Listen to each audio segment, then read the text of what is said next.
When cinema surfaced in 1895, critics brushed off the first films as entertainment for the masses, not to be digested as art. Yet something is to be said of how, even from the first stills, cinema and painting interrelate.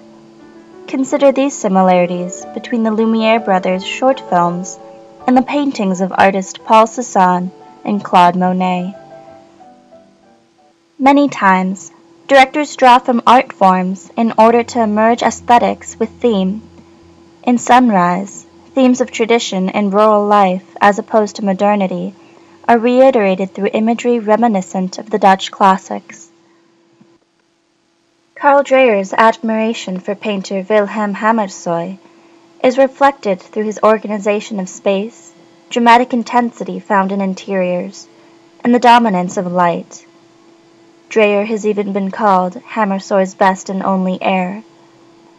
A recent art exhibit brought the two artists together in an attempt to not only highlight their analogies, but to allow viewers to better understand and appreciate the beauty of one artist in light of the other.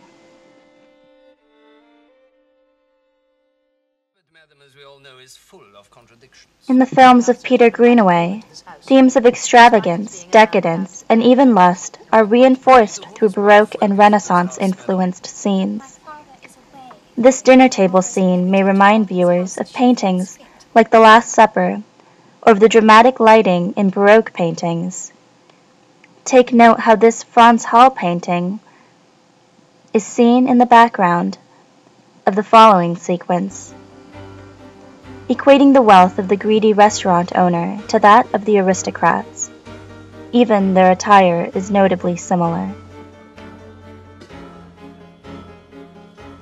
What's that? A small dish for Madame Speaker.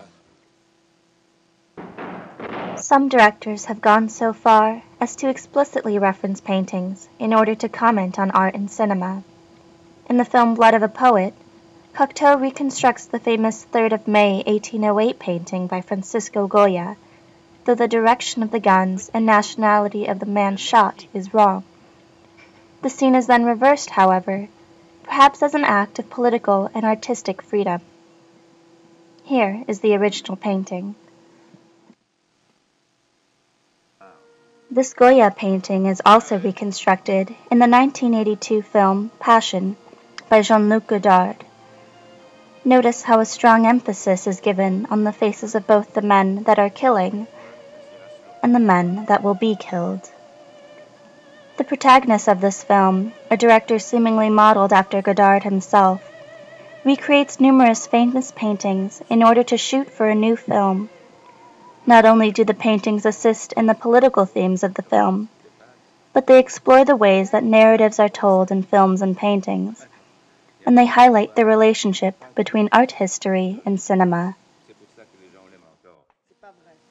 Films can quote paintings, but sometimes even paintings can quote films. Take into account the iconic Odessa scream in Battleship Potemkin, and the paintings of Francis Bacon, done 20 years later. What does this relationship mean? Painting and film are not two separate spheres. They draw from each other, reinforce each other's themes. The two interact. Film becomes painting, painting becomes film. Cinema is not merely a form of popular culture, but it is the art form of this century, and possesses a sense of timeless substance. Seeing the relationship between film and painting allows one to see how film shouldn't just be a symbol of modernity and progression, but how it quotes the past in order to address the present.